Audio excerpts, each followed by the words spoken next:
Okay, here it is. Final version 1, as you can see. The icon's now changed to a picture of Korra instead of Sakura, and the name of the game has changed from GoGo Arcade to Apocalypse. Even though the official name of the game is GoGo Apocalypse, I've decided to keep the name of the icon just Apocalypse, or else it looks a bit ugly with the underscore and the rest of the word not being completed. Right, let's give this a go.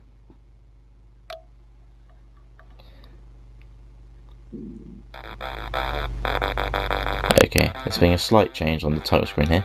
At the top, we can see the credits. Myself, Lillian, Ian and Aaron, with equal space, of course. And you have the 3 difficulty modes at the bottom, normal, hard and pro. And there's a further 3 to unlock, 3 official ones. And after those 3, it gets gradually harder and harder.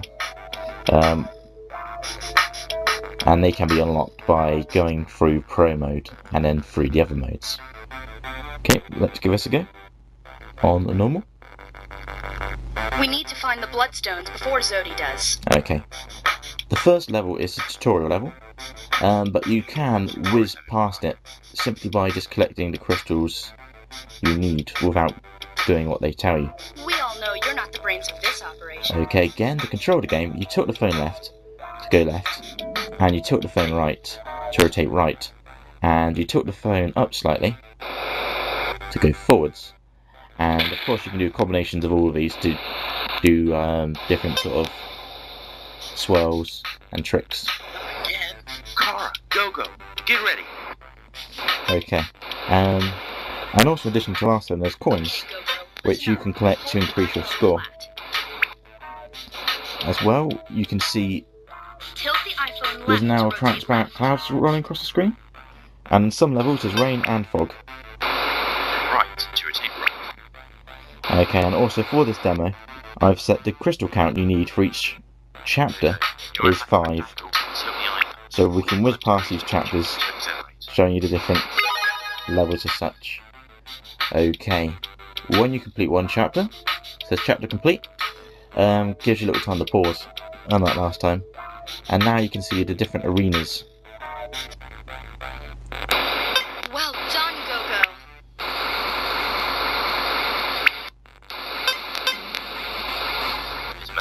Okay, and the first enemy appears.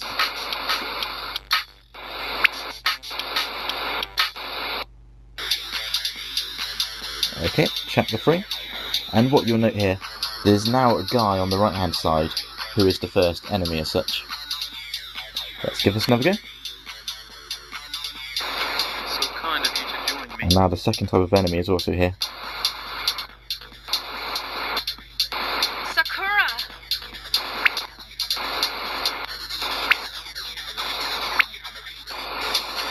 This one has been a vital aspect of finding the first blood. Help!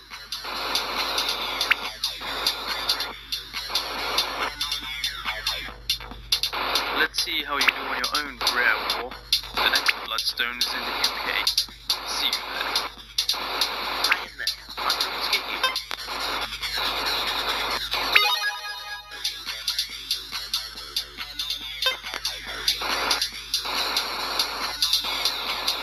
Okay, as I said before, in the non-demo version of the game, these chapters are a lot longer. Instead of collecting 5 crystals in each, they go up in 5 or 10 increments. And also, on the difficulty level, they're times by the level of the difficulty.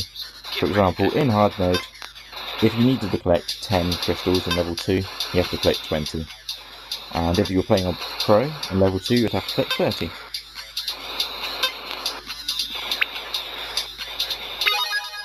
Okay, on this level we can see an example of the fog going across the screen.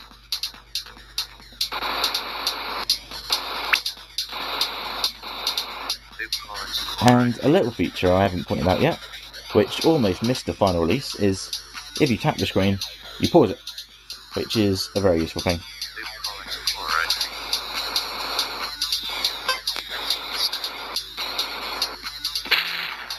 And if you get hit by an enemy, there's an explosion and it's game over. And what happens is you lose some of your score, but you can restart the chapter without losing any lives. So you can die as many times as you want, apart from each time you'll lose more and more score. Apart from that, doesn't stop you actually completing the story mode.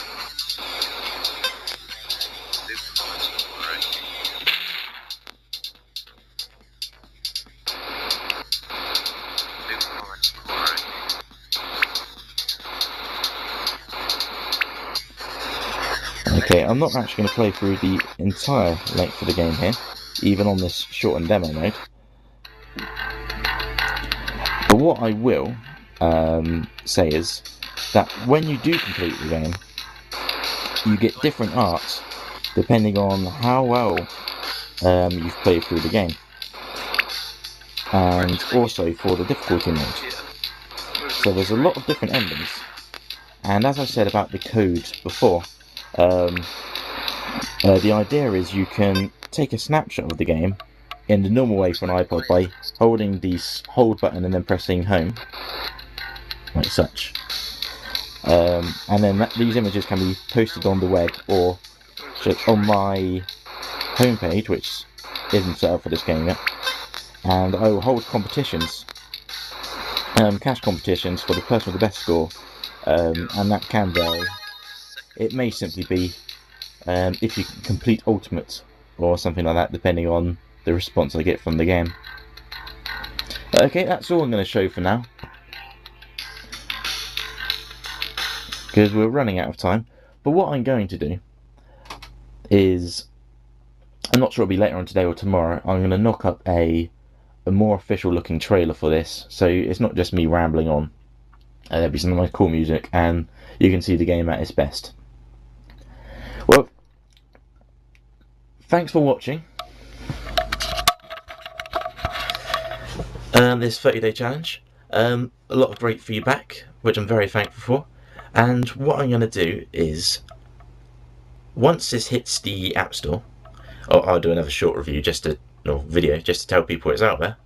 But also, once it's out, I'm going to do a new feature saying how well it's doing, what sort of downloads it's getting per region, and so on, and by demographic, if we can pull that sort of information, and also try and help people who want to get into programming for the iPhone, because the point of this challenge was that anyone can do it. So if it's in your passion to make games, but you haven't had any experience from it before, it is achievable. If you want any sort of help and advice, feel free to drop a comment or email me at Leuvsion, Leuvsion, @me.com, and I'll pick that up and I'll try my best to help you through.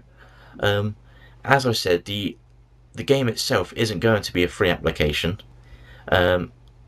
as more so that I'm intrigued to see how well it could do amongst the big boys out there. Games such as Super Monkey Ball, and my mind's gone completely blank here. Let me have a look at what I've got already. Like Critter Crunch, which is an awesome game, Crash Kart, which is fun to play, the new Crawl, which has awesome graphics. But all I want to see is if I can balance the price between what they're offering and what they're asking for it. And as I said, feedback to you guys how it does, so I can help developers in the future of what they should be doing, how they can set their games, and so on. Okay, this is actually all for now. I can't think of anything more to say apart from thank you so much for especially if you've watched this from the beginning. I will be carrying on making further games. If you have any comments or things I could try, again, please leave comments. Once more, thank you very much for watching Leuvsion.